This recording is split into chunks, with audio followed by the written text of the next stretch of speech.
And then I have another Ape Styles challenge, which is kind of like just a recommendation if someone's like too stationy on the river. I'm like, listen, the nature of calling on the river is should be zero EV. So for one day, really just try to fold all your bluff catchers for one day, unless it's a really good spot. But because like I've told myself, okay, today you're gonna fold all your bluff catchers, and then I'm like, "Mm," Yeah, I'll make a press call call. down. But I actually think it's a decent mentality to be in, where you're not looking to call off in big spots, because for the most part, I think that the population is under bluffing in a lot of situations. So um, I think it's Yeah, probably that's been true since we started, right? We've yeah, had the same read since we started playing poker. Right? These guys don't bluff enough. yeah. Although I think it is changing a little bit, and I also think that it depends. It now depends more. For Like sure. if it's if you give like if there are checks, if the aggression is not consistent, they can be bluffing like more often, like Sure. in the bet check bets line, in the bet check bet lines, things like that. They're generally the population is generally not bluffing that much when it comes to like big three barrels and things like that. So. Sure. Well, they also like it's like humans aren't solvers, right? Which is not rocket science.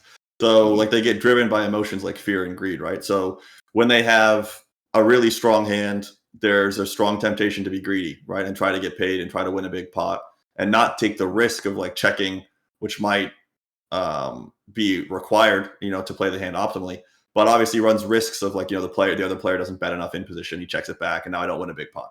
So the one way to make sure the pot gets bigger is just bet yourself, right? And so that sort of like Mhm. greedy control component to being a human like tends to drive triple barrels with really strong hands like a lot, right? Or the most aggressive line with the strongest hands, the check raise flop with the set plus the turn c bet plus the river jam, right? Like it's Mhm. very tempting for like any human to just from a greed perspective like to play and behave in that way.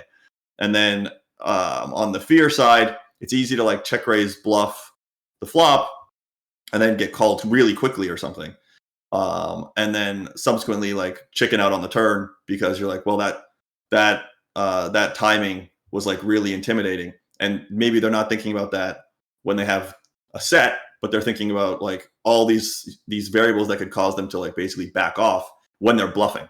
And so if you like factor in like a couple of variables that they're evaluating that might cause them to wuss out on the turn with their bluffs, and then you pair that with a couple of variables that would cause them to wuss out on the river, and those variables really aren't present with their value bets, all of a sudden the range is just too strong, right? And like that might be like someone who's really observant, like they're actually paying attention, they're like making good adjustments to like timing and different things like that.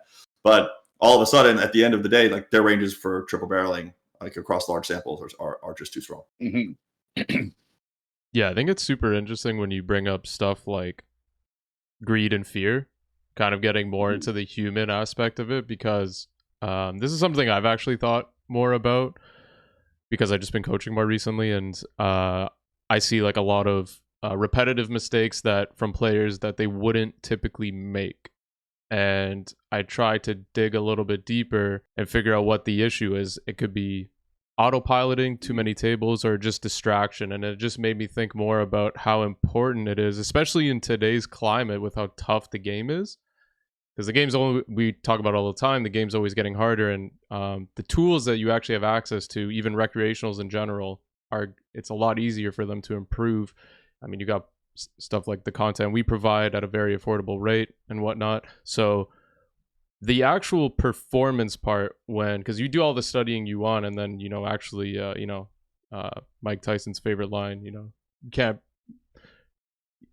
can't even say it Everybody's properly, got a but plan until they get punched in yeah, the face. until you get Yeah. punched in the face. So it's like when you're playing and you're actually performing similar to an athlete, right? They do all the practice and they actually step on the court. I feel that's part, aside from, I'll bring in LeBron James here as an example, aside from just raw athletic ability, part of why he's so good and probably what's underrated is his actual basketball IQ and being conscious of that when he's actually in game. I think that's like a super underrated thing, and I feel like you do, Ape Styles, a pretty good job about this, because I know in a podcast you spoke about Buddhism and how you a lot of those techniques help you stay calm. And I feel part of that is what makes most poker players, successful ones at least, really good, is just staying in the zone per se. I feel like it's super underrated, that topic. I remember Phil Galfond in a 2+2 post like 15 years ago said that ideally he wants to be a Zen EV bot with emotions don't come into play when you're playing. And the truth is, apart from maybe some unconscious intuition stuff, there really isn't much use for emotion within the game because you know logic prevails, and I think that for the most part, yeah, our emotional system isn't tuned well to play good poker. We're constantly kind of overriding it.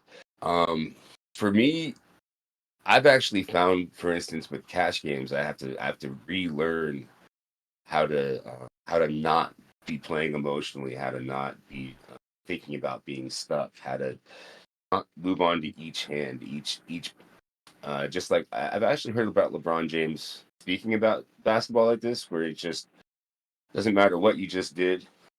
Each play, you have to just focus on that. And anytime I get removed from just being present, focusing on the table, and trying to analyze the facts that I'm presented with, I should probably stop playing. You know, um, or at least look at it. For me, I found it's funny. I don't know. People have watched me play and they're like, "Oh, you don't tilt," and it's like, yes, I do. I absolutely tilt, but it's like subtle tilt, um, where maybe I'll make a call off that I wouldn't make that's like kind of close or something. You know what I'm saying? Like, Yeah. or I'll start acting too fast, or I'll there's all kinds of subtle tilts that you have to readjust from too while you're playing, and I think being present, like which yeah, meditation and Buddhism did help me with that. Mm-hmm. Help me see when I'm like see when I'm being emotional or not playing well, and kind of get back to equilibrium.